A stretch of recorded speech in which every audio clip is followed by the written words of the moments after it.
¿Por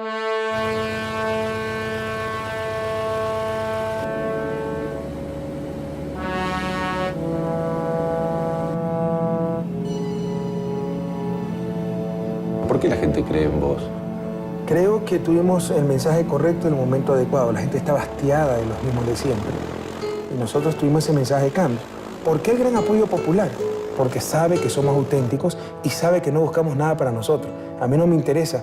Aquí ha habido tal niveles de mediocridad que una vez un presidente dijo, el principal deber de un mandatario es mantenerse en el sillón. Imagínense, si yo, para mantenerme en el sillón presidencial, tengo que traicionar mis principios, tengo que traicionar el mandato que me dio el pueblo ecuatoriano, prefiero 10.000 veces irme mañana a mi casa. Y eso el pueblo ecuatoriano lo reconoce.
Con ustedes no podemos dejar esto armado hasta de tarde, ¿no? No.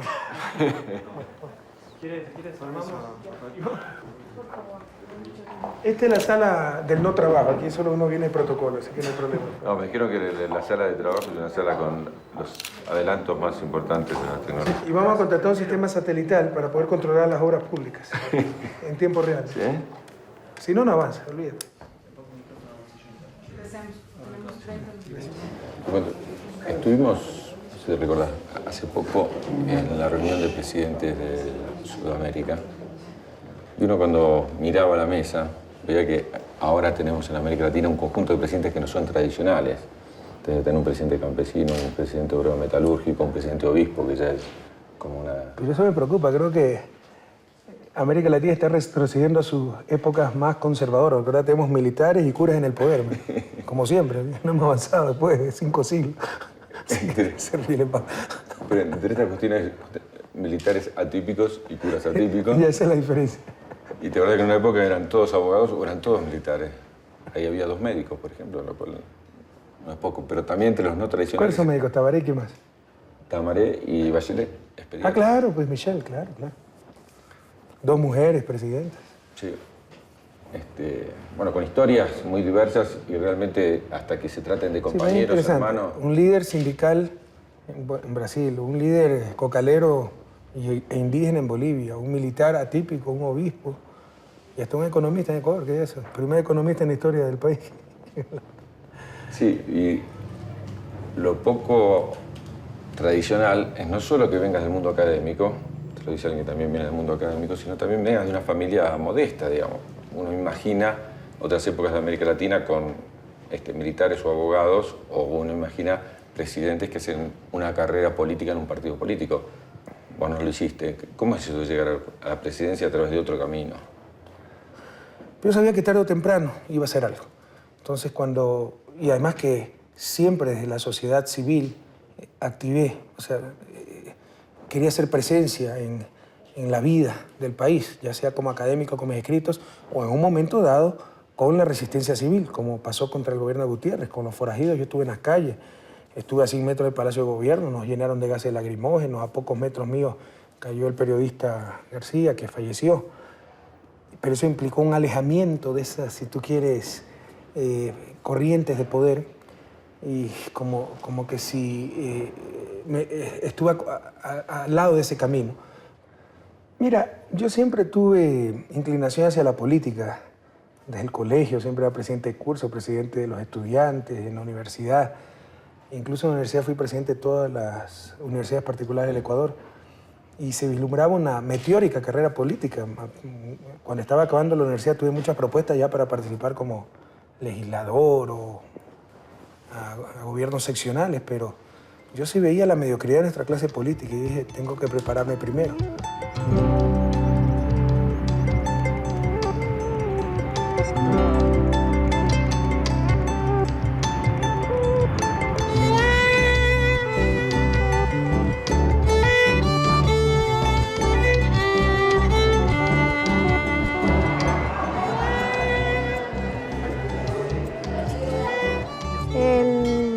Actual presidente de la República, el señor Rafael Correa. Él estudió aquí, la foto de él, aquí la tiene. Este es el acta de grado que se llamaba. Este es el certificado de partida de nacimiento que él tenía. Aquí es cuando está entrando a la secundaria. Aquí está con un poquito más, 15 años.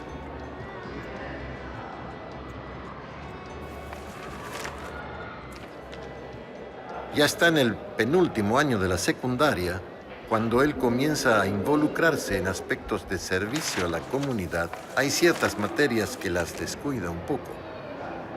Yo he podido comprobar que a partir del cuarto año, por consiguiente, cuando el jovencito estaba en los 15 años hasta los 17 y medio, 18, él comienza a distinguir, a menguar en calificaciones.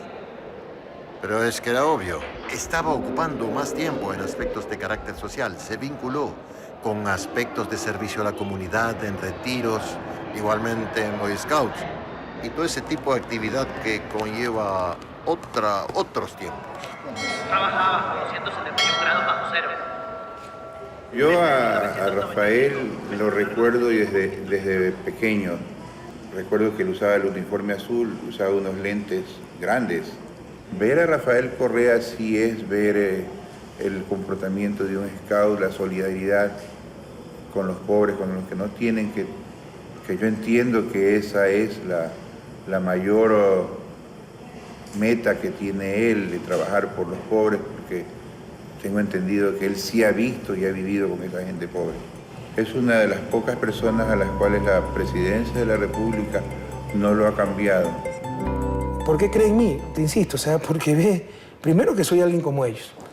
Segundo, que pudiendo usar el poder en mi beneficio, lo usamos en beneficio del pueblo ecuatoriano. Hemos demostrado que estamos con las grandes mayorías, porque nadie se engaña. Tú puedes hacer mucho desde fuera del poder, puedes trabajar con los indígenas, enseñar, etcétera, pero muy difícilmente cambiarás las estructuras. Para cambiar las estructuras hay que cambiar la relación de poder y para eso hay que ganar las elecciones y captar la partecita del poder que te permite el ganar elecciones, porque tampoco asumir el gobierno significa captar el poder total. Siguen los poderes omnímodos de la banca, de las cámaras de producción, de los medios de comunicación, que son los guardianes del status quo, pero de ahí puedes ir construyendo. Entonces dijimos, es la oportunidad, hay que ser presentes, hay que captar el poder y poco a poco cambiar la correlación de poder en nuestro país, hacer que la ciudadanía mande, que por fin se privilegie el bien común y de esa forma cambiar las estructuras tan injustas de este país. Ahora, hay gente que dice que me preparé toda la vida para eso, o de chico tuvo algún sueño, tuvo en el horizonte, dijo, bueno, voy a ser presidente, me gustaría... ¿Es tu caso? Sí, yo no te voy a mentir, o sea, yo no, créeme que no tengo ambiciones, nada busco para mí. Yo soy católico practicante, creo que donde está tu tesoro está tu corazón. Mi tesoro no está en el poder, está en el servicio. Pero no me engaño. Para cambiar este país se necesita el poder, pero como instrumento de servicio, no como instrumento para servirte a los demás. Y de chiquito yo soñaba ser presidente de la República. Pregúntale a mi madre que se reía a los 7, 8 años, mami, yo voy a ser presidente de la República, ¿no? Pero creo que 80% de los chicos dicen lo mismo, ¿no? Sin embargo, en mí sí había una inclinación para el servicio público y para la vida política.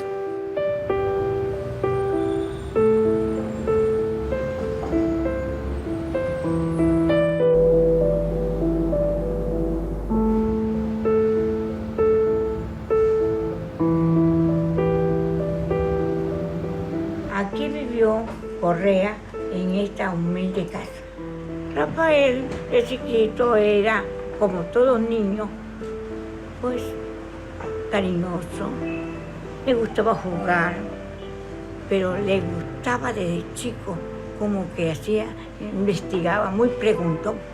Le gustaba mandar mucho a sus hermanos y nunca han sido, digamos, ingratos. Él cuando viene aquí última vez me mandó a decir con un chiquito que me asome. Entonces ya me asomé, yo como tenía una bandera con el retrato de una verde, yo le sacaba y me tiraba 3 besos volados y que dice, yo le digo, aguántate que algún día te voy a ir a molestar. Algún día voy, le dije.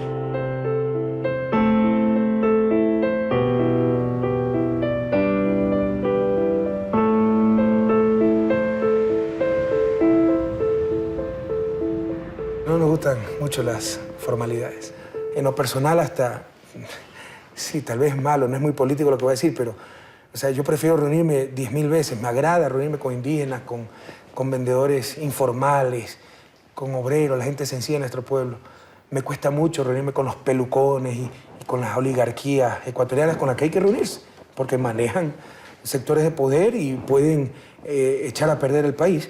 Pero me cuesta, o sea, porque en verdad creo que esas élites han sido las grandes culpables de la debacle nacional. Y además que con su ridiculismo, creerse de alcurnia, con el pedigrí que ostentan y esas cosas, hasta me dan risa, ¿verdad? Entonces eso la gente lo percibe, que somos gente sencilla, que nos gusta estar con nuestro pueblo y sobre todo lo que te decía, que somos auténticos, que no buscamos nada para nosotros, con nuestras virtudes, con nuestros muchísimos defectos, con nuestros errores, pero en el fondo tenemos buena fe y solo buscamos el bien común, nada para nosotros, todo, como decía Alfaro, para el pueblo que se ha hecho digno de ser libre. Me están pidiendo una explicación, le digo que... ¿Qué levantador de peso? Bueno, buenos días, chicos. Digo que no se preocupe, que es una excepción. Una excepción. 20, vamos. Vamos.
¿Cuánto tiempo nos echamos?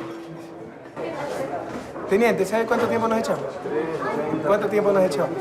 Casi una hora, 50 minutos. 45. Ah, 45 minutos. Bien, que no traen la toma. Si no existía la toma. Como la segunda parte, pero con otra canción. Con la de Guayaquil. La mejor de la Cate. Román se escribe una niña guayaquileña, bonita, y saca a las ministras. Patiño. También. Antonio Galearte, no reclame. Y por último, para el confort. Un poquito menos, No importa. Hay una mesa, póngale. No. Aliméntate Ecuador. Alimentos de Ecuador, muy buenos. Los platos, pero claro, de ahí trabajaban. Golpe de 4 de la tarde volvían a comer.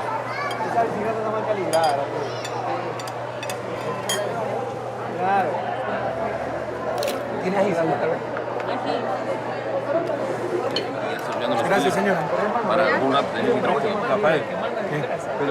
Ya está todo, ¿no? Ya está todo. Cuando vemos que un presidente viene a una provincia como Sucumbíos y a una ciudad como Nueva Loja y viene a un mercado es porque está con el pueblo. Cuando venían los otros, solo llegan a la tarima respaldados por 100, 200 guardaespaldas y cogen el vuelo y se van enseguida. Es por eso que le digo. Por eso le digo, los 20 años que tengo en este pueblo es la primera vez que veo que un presidente viene, se sienta a comer con la gente chira, se da la mano y se codea con la gente chira. Es la primera vez en la historia. Nosotros los ecuatorianos estamos agradecidos del presidente porque sí ha habido un cambio social y se va a dar paulatinamente. Todos los cambios no se dan de la noche a la mañana, son un proceso. Falta mucho por hacer, porque no todo depende de un presidente, de su equipo de ministros, de las altas autoridades del gobierno.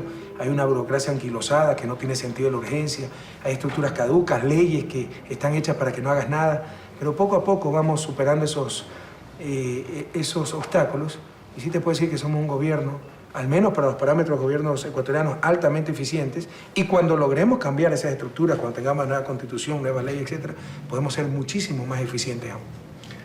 Y tuviste una característica bien particular, que tuviste como dos momentos distintos de asunción como presidente. Uno compartiendo con Evo y con Chávez un acto de contenido de los pueblos originarios y después la asunción formal.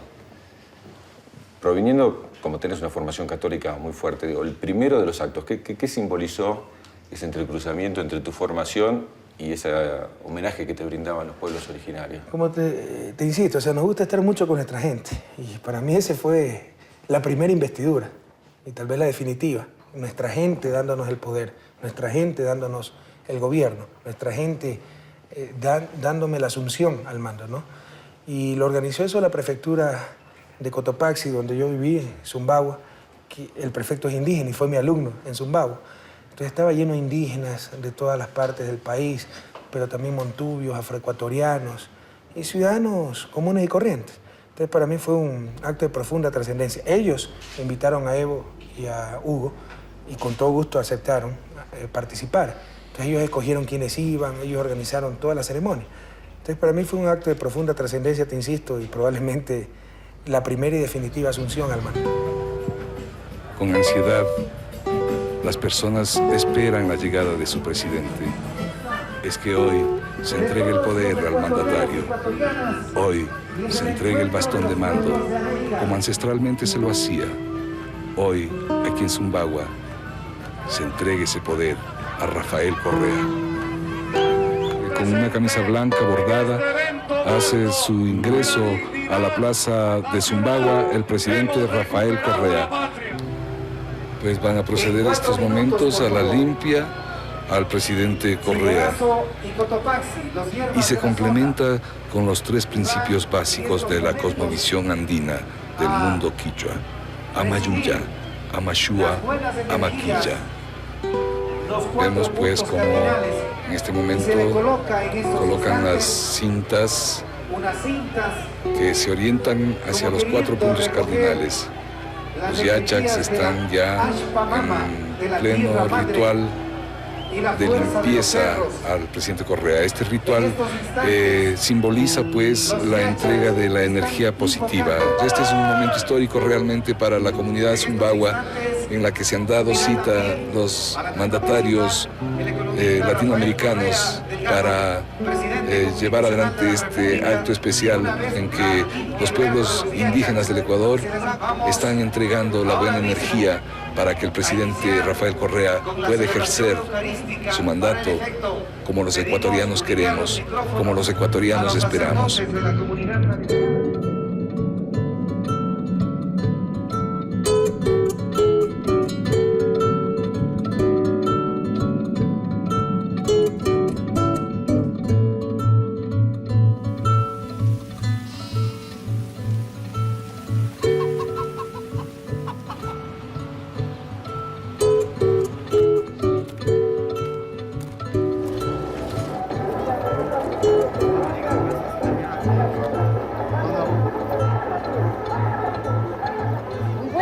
presidente Correa está haciendo bien para la gente pobre. La política era solamente de la gente rica, de la gente millonaria. Más antes no había gente como sentía por la gente pobre verdaderamente. Y los millonarios así le quieren tumbar, le quieren aplastar como siempre lo han venido haciendo. Como son dueños del poder, ellos hacen lo que ellos tienen la gana. Entonces el Correa no puede tampoco hacer nada. Si ellos quieren con esto afectarle al Correa para que la gente vuelvan y digan el presidente está subiendo las cosas. Entonces, ¿qué hacen? La gente va contra el presidente. Eso quieren hacer los mismos de siempre, los ricos.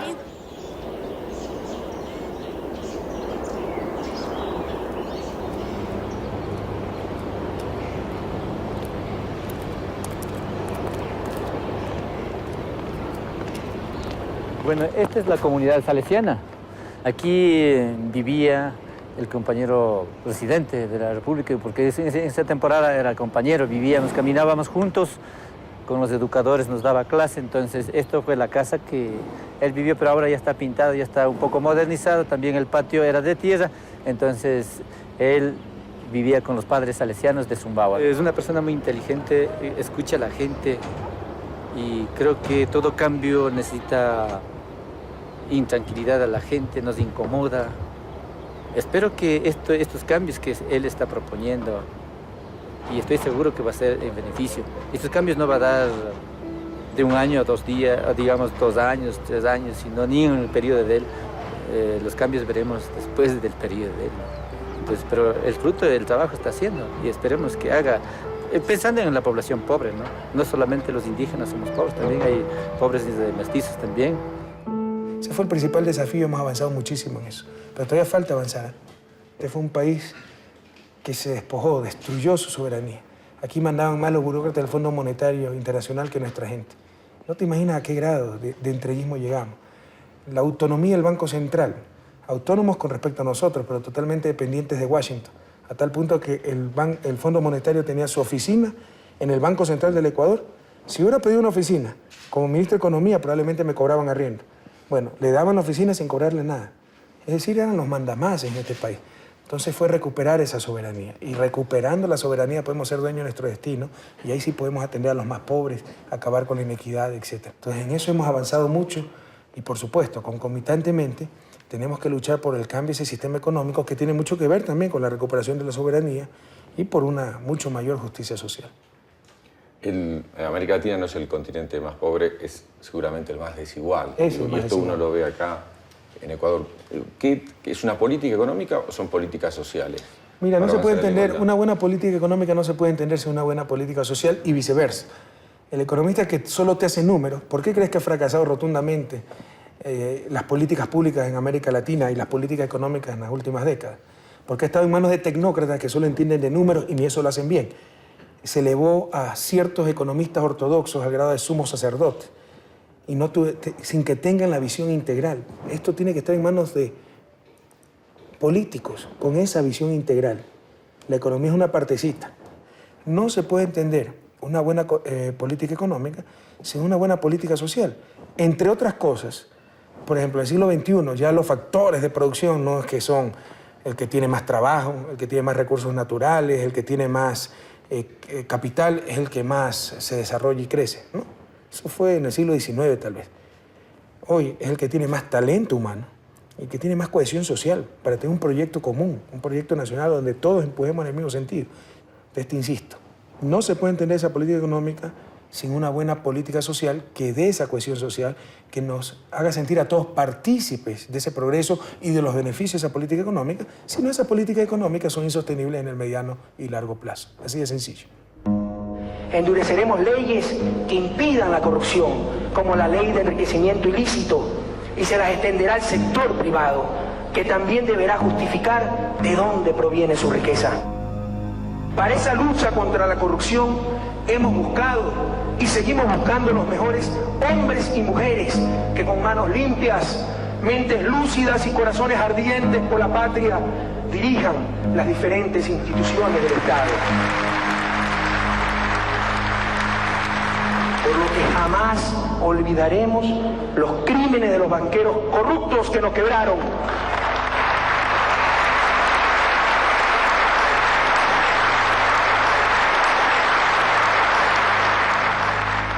Por otro lado, no nos olvidemos, hay varias formas de corrupción, desde lucrar con dineros del Estado hasta la evasión de impuestos, pasando por comportamientos, estructuras y, paradójicamente, leyes corruptas. ¿Acaso no es corrupción la existencia de bancos centrales completamente autónomos, cuya opulencia es un insulto a la pobreza de nuestra gente y que además no responden a controles democráticos, pero sí a burocracias internacionales? ¿Acaso no fue corrupción la ley de garantía de depósitos impuesta por el poder político de los banqueros, que obligó al Estado a garantizar el 100% de los depósitos bancarios sin límites de monto días antes de la quiebra generalizada de los bancos? ¿Acaso no es corrupción la existencia de leyes absurdas como la ley de transparencia fiscal, que limita cualquier gasto, menos el servicio de deuda? Esto es antiético.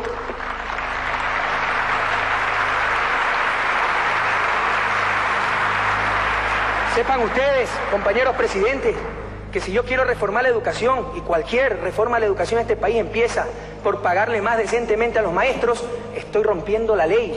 Si quiero dar medicina gratuita, estoy rompiendo la ley. El único gasto que no está limitado en este país es el servicio de la deuda externa. Eso también es corrupción.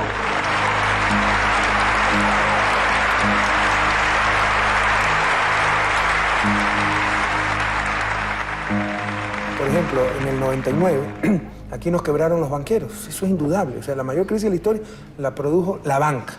Bueno, la gente estaba estacada de esos banqueros pillos. Viene Lucio Gutiérrez con un discurso de izquierda, apoyado por los indígenas, gana las elecciones, y con amplia mayoría, y lo primero que hace es poner de ministro de Economía a uno de los banqueros más compicos de este país. Entonces, eso era recurrente, la traición.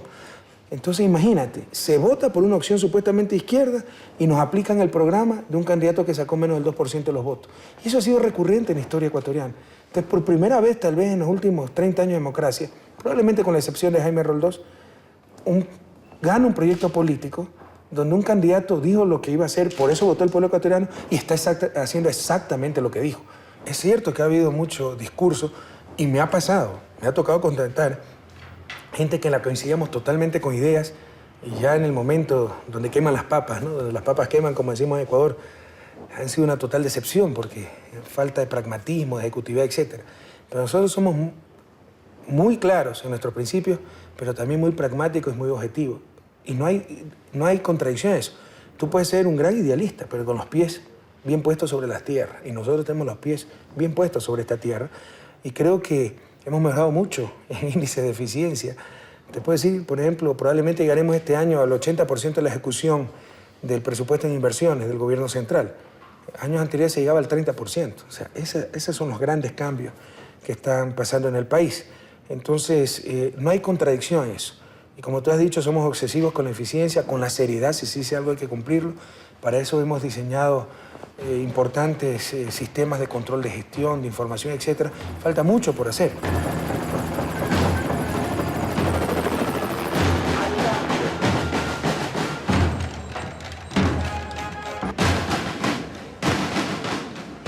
Fue creada el 11 de noviembre de 1981.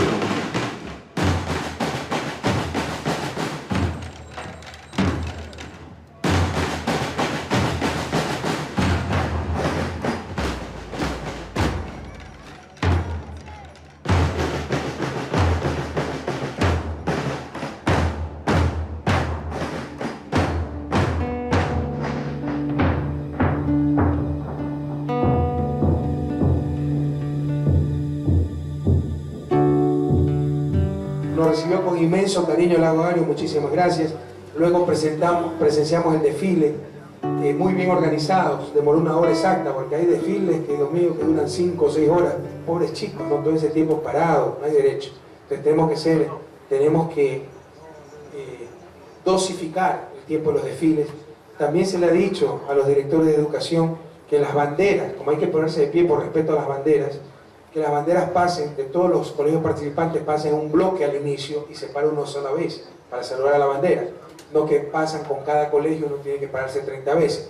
Que ya no haya bandas de guerra. ¿Qué sentido tiene que haya bandas de guerra en colegio? Que haya bandas de paz, bandas de alegría, que en vez de tocar himnos marciales, toquen música nacional, toquen música juvenil, toquen música alegre, compañeros. Cambiemos todos esos códigos. que no le hagan gastar centenas de dólares a los padres de familia para las botas, las boinas, las charreteras, y que mientras más se parecen a las Fuerzas Armadas, mejor. ¿Qué es eso? Eso es totalmente antipedagógico. Ya se ha dado la orden, así que ayuden a los madres de familia. Y también, con todo respeto, estamos hablando de conceptos, no de personas. También el asunto de las reinas.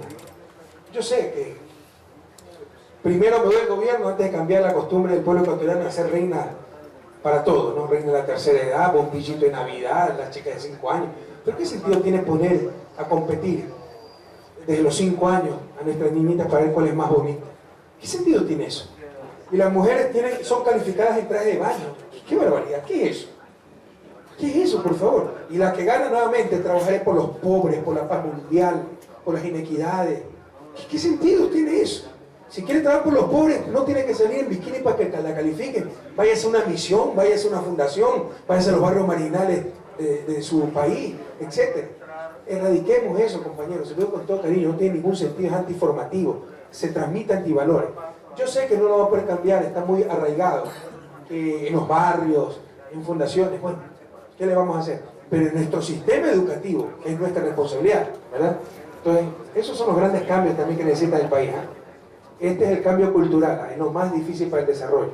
Yo sé que muchos de ustedes no me entienden y muchos de ustedes tergiversarán, la gente de mala fe, politiqueros de siempre tergiversarán mis palabras, pero tengo que decir, este cambio cultural es fundamental también para el desarrollo. ¿Cuál es el modelo de Estado para Ecuador que imaginamos? Y que lo hemos pensado y lo hemos cambiado, ese modelo de Estado. Un modelo de Estado, donde te insisto, que ese Estado verdaderamente represente la acción colectiva de la sociedad. Ahora representaba la acción de los grupos que lo dominaban y la acción de los grupos que lo formaban, porque aquí la burocracia también tiene su propia agenda, gran parte de esa burocracia. Entonces, ahí hemos dado también importantes pasos. El cambio definitivo se va a dar a través de la Constitución, pero un Estado mucho más eficaz, con adecuados sistemas de control, pero adecuados sistemas de ejecución, con empresas públicas vinculadas a un Plan Nacional de Desarrollo. Antes ni siquiera teníamos Plan Nacional de Desarrollo, y con eso poco a poco vamos superando duplicidad de funciones, superposición, etc. Hemos avanzado muchísimo en ese sentido. Estamos mejorando muchísimo la eficacia. ¿Imaginás un Estado más poderoso, un Estado que tiene mayor estructura, más participación en los sectores? Yo diría más que poderoso o no poderoso, un Estado mucho más eficaz para alcanzar los objetivos socialmente deseables. ¿Y con mecanismos de participación social distintos a los que venían habiendo? Sí, pero eso ya estamos hablando no del modelo de Estado, sino de democracia. Una democracia mucho más participativa, donde, por ejemplo, ciertos niveles de presupuesto se hagan a nivel con la participación ciudadana. Se espera, tal vez si eso es parte de la reforma del Estado, crear un quinto poder que sea el poder ciudadano, que con representantes de la ciudadanía logren superar contradicciones. Por ejemplo, las autoridades de control, ¿a quiénes van a controlar sobre todo? A los actores políticos. Pero el principal actor, el actor más politizado, el que elige esa autoridad de control, el Congreso Nacional. Y viene una contradicción. Es decir, el procurador, contralor elegido por el Congreso va a llegar muy condicionado porque normalmente se tiene que negociar con los legisladores y con las diferentes fuerzas políticas para que sea electo esa autoridad de control. Entonces, todo eso cambiará si es el poder ciudadano el que elige esa autoridad de control. Y ahí tiene una participación directa la ciudadanía.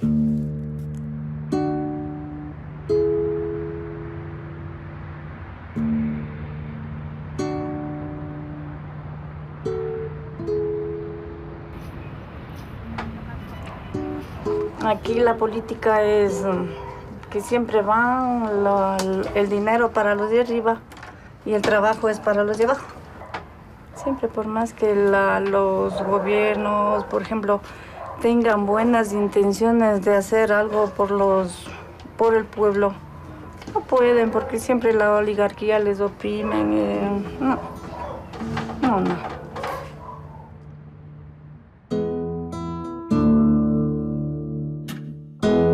Mi hijo se fue hace un año, en el 2007.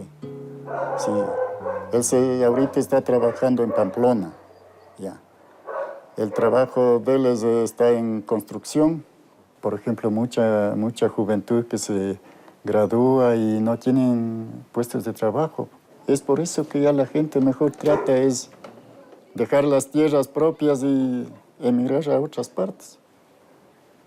Entonces, en esa parte yo le doy fuerza a la distancia, le doy moral que aprovechen lo joven. Entonces, y que siga adelante, con el sufrimiento se llega a adquirir cualquier cosa.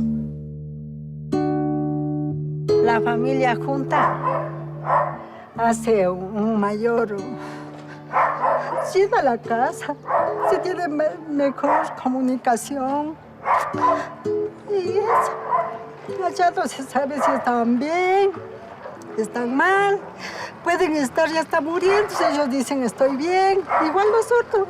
Entonces, ¿cómo vamos a estar felices que inmigren las personas? Bueno, y en mi caso no hay más otra persona que esté sufriendo ni nada, pero de muchas personas que van dejando a sus niños, a su hogar, se desbarata, los niños no viven con sus padres, eso es lo que más pena da de los inmigrantes.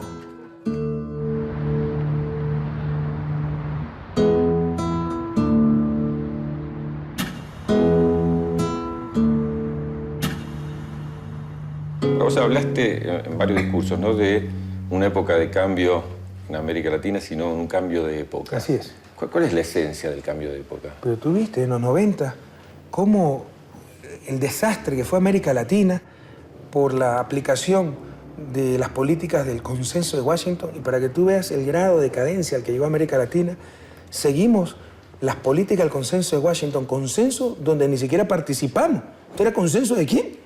De los grupos de poder, de los grupos dueños del mundo. Ahí participó la Secretaría de Estado norteamericana, Fondo Monetario, Banco Mundial, BID, pero era consenso y apoyamos el consenso. ¿Consenso de quién? Aunque sea con el estructuralismo y la escuela cepalista, era algo creado por nosotros mismos o enriquecido por nosotros mismos, porque la idea originaria datan del siglo XIX, industria infantil, etc. Pero era algo nuestro, aunque sea teníamos pensamiento propio, hasta eso perdió América Latina en la larga y triste noche neoliberal. Y concomitante con ello, ¿cuánto payaso llegó a América Latina, en la propia Argentina? Pues Carlitos Menem, que viajaba con su peluquero, ¿verdad? El Collor de Mello en Brasil, Fujimori en Perú, el gordito Endara en Panamá. O sea, ¿te imaginas el nivel de postración, incluso a nivel de liderazgo en el que cayó América Latina? ¿Y qué vemos en el siglo XXI? Que todos esos gobiernos entreguistas, títeres, se derrumban como castillo de naipes y llegan gobiernos progresistas con una visión histórica, buscadores de la integración latinoamericana y sobre todo con un gran capital político, altamente populares. ¿Por qué? Porque los pueblos latinoamericanos reconocen en ellos autenticidad, que realmente están con las causas populares, que ya no son los traidores de siempre. Ahora, Ese es el cambio de época. Sí, pero muchos dicen que eso depende de la nueva situación económica internacional que nos favorece por los commodities y el precio de las materias primas. Otros dicen que depende esto, o por lo menos está producido porque Estados Unidos mira para otro lado y descuidó su patio trasero. Están los que dicen que esto es parte del movimiento popular y de la maduración. ¿Cuál es tu? Yo creo que es un despertar de los pueblos latinoamericanos, pero por supuesto que ha habido factores contribuyentes a ese despertar. O sea, yo creo que Bush ha sido de los grandes electores en América Latina, ¿no?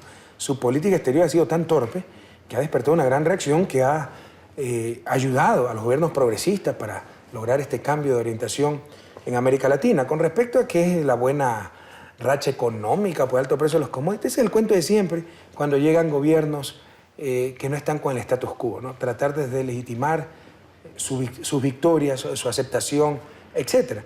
Pero mira, Hugo Chávez está en el 98 con una gran aceptación popular y en el 98 el precio del petróleo a inicio del 2000, ¿a cuánto estuvo? No está ahí la respuesta. La respuesta está en un despertar de los pueblos latinoamericanos que finalmente empiezan a ser dueños de sus destinos y que finalmente se sienten representados por gobiernos que realmente están con el bien común y no pensando en Washington, en el puestito después, no hablando en español y pensando en inglés.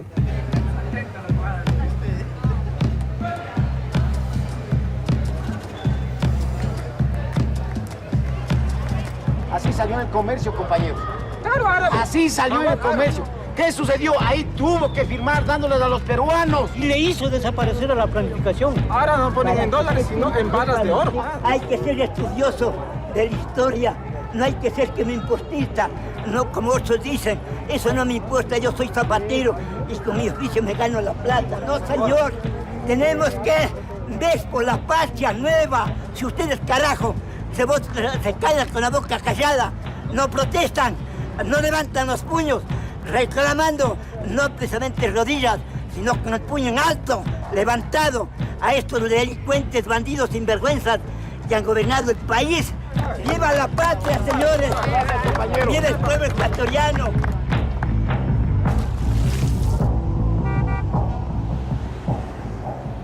Ecuador de alguna forma ha estado bastante, bueno, no solo Ecuador, todos los países han estado desvinculados entre sí, pero Ecuador ha estado bastante desvinculado de América del Sur, ¿no? Ahora, si algo está cambiando, es justamente que está mucho más volcado hacia América del Sur. Siempre fue un país muy volcado hacia Estados Unidos. O sea, y eso se ve no solo en las relaciones políticas, de lo que significaban las relaciones políticas, sino se ve, como hablábamos en algún momento, en las relaciones culturales, o sea, en la forma de ser de la gente, de los jóvenes. Entonces eso está cambiando. Está cambiando por el tipo de gobierno que hay, está cambiando porque la región sí está hablando por lo menos de integración, si bien todavía algunas cosas son escaramuzas, otras son a pequeños comienzos, sí está, y eso le influye a Ecuador. Y el gobierno que tiene, obviamente, que va hacia esa integración. Hay una mirada hacia América del Sur como nunca había existido. Mira, el gran desafío es que esa integración dé frutos concretos y rápido, porque si no, pues se deslegitimará. Por eso mi preocupación con ese estatuto de UNASUR, donde está dominado por la burocracia. Yo creo que eso no va a ningún lado si no hacemos cambios profundos en ese estatuto. O sea, nos dejamos impresionar en fútbol, utilizando términos futbolísticos, anticipar por la burocracia, ¿no? Entonces, de nuevo se nos enquistó ahí la burocracia. Y si no somos eficaces en esa integración, para la retórica bajar hechos concretos, nuestros pueblos se pueden rebelar frente a esa integración, ¿no? Creo que esa integración debe enfrentar los problemas comunes y dar respuestas rápidas a esos problemas que incidan concreta, claramente, en la vida cotidiana de nuestra gente, que mejore ese nivel de bienestar, esa vida cotidiana, si no, fracasará la integración. Y esto del socialismo del siglo XXI, que está planteado en el discurso, en el debate, ¿cuál es la esencia del pensamiento? Bueno, una esencia muy clara. Aprendiendo de los errores del socialismo real. Así es, pero coincidiendo con ciertos aciertos. Por ejemplo, supremacía del trabajo humano sobre el capital. Una de las grandes víctimas de la larga y triste noche neoliberal fue el trabajo humano. Bajo eufemismo como flexibilización laboral, lo que se hizo fue romperles el alma a nuestros trabajadores.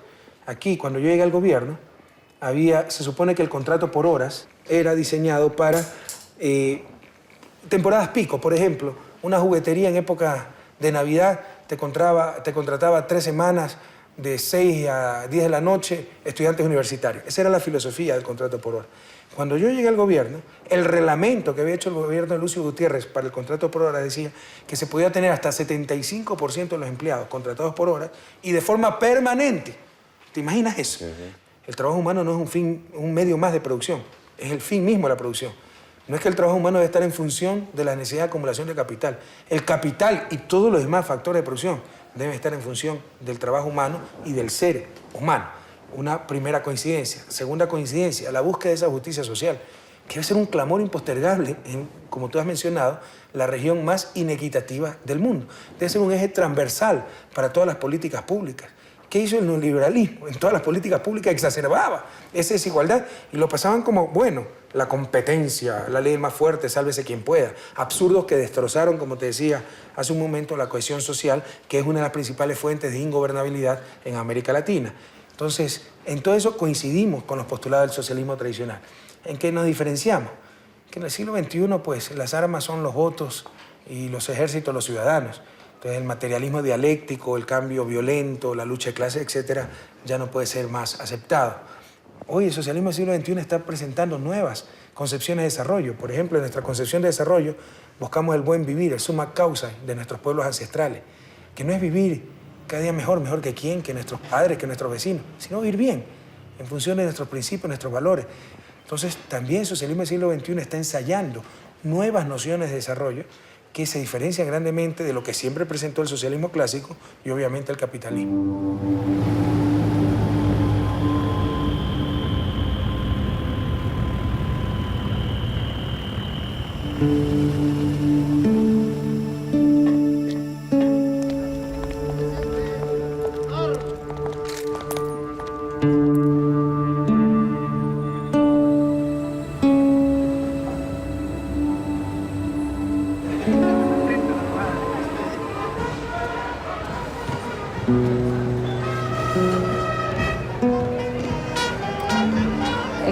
ciertamente un equipo, existe un proyecto y existe la responsabilidad de quienes somos actores de gobierno. Creo que ha habido un buen y excelente catalizador y en eso el rol y el liderazgo del presidente, de Rafael, ha sido muy fuerte, pero ahí hay mucho por construir.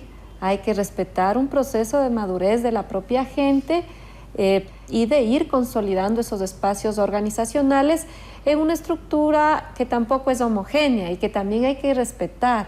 Hay diversidades en las prácticas políticas, hay una trayectoria en los movimientos sociales. Yo creo que hay que soñar alto. Nosotros no nos limitamos a los cánones, a los códigos que nos imponen las estructuras actuales, es hacer el juego de esas estructuras. Aquí siempre se ha dicho, soñemos con que Ecuador sea la Suiza de los Andes. No, queremos que algún día los suizos sueñen con ser el Ecuador de los Alpes. Entonces ese es el cambio de época también. Entonces soñamos muy alto, pero te insisto, también somos muy pragmáticos. Pero no nos limitamos, por ejemplo, a la mediocridad de los objetivos del milenio, que son mínimos, que incluso pasan la idea de que hay personas que merecen menos que otras, ¿no? Nosotros apuntamos a máximo social. No queremos ser una sociedad opulenta. Nosotros no medimos el desarrollo por qué tan bien están los que siempre estuvieron bien, sino por qué tan bien están los que siempre estuvieron mal. Entonces nuestra prioridad fundamental, nuestra opción preferencial es disminuir la miseria y la pobreza en este país. Y mi sueño sería dejar un país sin miseria. Es muy difícil de alcanzar. Al menos aspiramos a dejar enrumbado el país irreversiblemente en esa ruta de desarrollo de acuerdo a nuestra concepción, que no es que las clases que siempre nos dominaron tengan la más alta tecnología, sigan nadando en opulencia, sino que aquellos que nunca tuvieron nada puedan finalmente acceder a ese buen vivir.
Y todo esto tenemos que hacerlo con alegría, porque si es para hacerlo con pena, con sacrificio, con desesperanza, mejor nos vamos a la casa también. Entonces hemos dicho que la revolución ciudadana debe ser también la revolución de la alegría, que nos roben todo menos la alegría y la esperanza, porque si perdemos esa forma de actuar, de conducirnos, seríamos una sociedad muy triste y caeríamos en la trampa de los mismos de siempre. Quitarnos la alegría nos quitan la motivación, la autoestima. Entonces insistimos mucho en eso, en mantener la esperanza en alto, la autoestima en alto y hacer las cosas con alegría, con infinito amor. Algunas veces uno está cansado, estresado, preocupado, pero ahí sí le he dicho a mis asesores más cercanos, mándenme nomás a dormir, cambiemos de idea, tomémonos el... O sea, yo soy un hombre que trabajo muchísimo, pero en algún momento digo, aquí me paso la tarde con mi familia, o voy a escuchar el coro de mi hijo, etc. O sea, sabemos guardar los espacios para, insisto, no perder esa alegría. No es fácil mantenerla, pero cuando se la pierde hay que hacer un alto y recuperar.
Qué feliz me siento, hermanos presidentes, compañeros, compañeras presentes.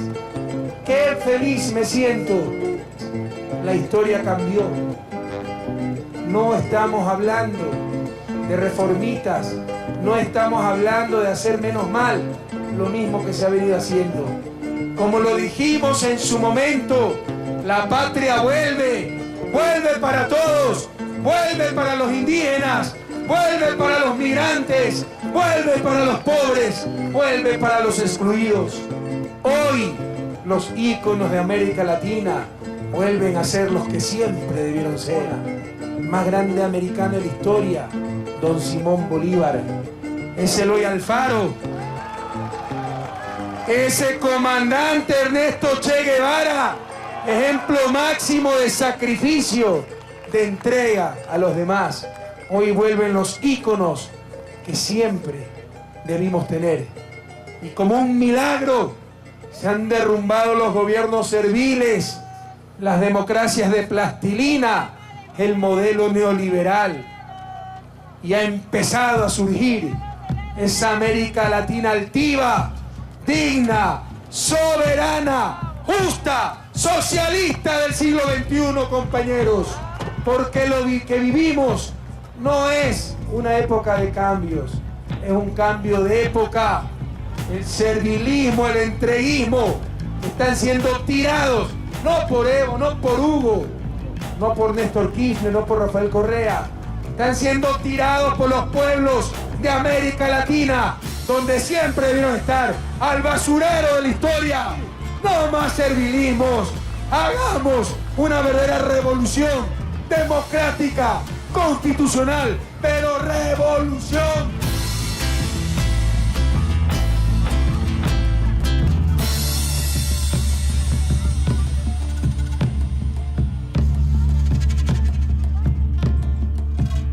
¿Cuánto quedó Brasil y Argentina? 0-0. 0-0. Realmente te agradecemos muchísimo. A ustedes, ¿no? Y un fuerte abrazo a toda América Latina. Gracias.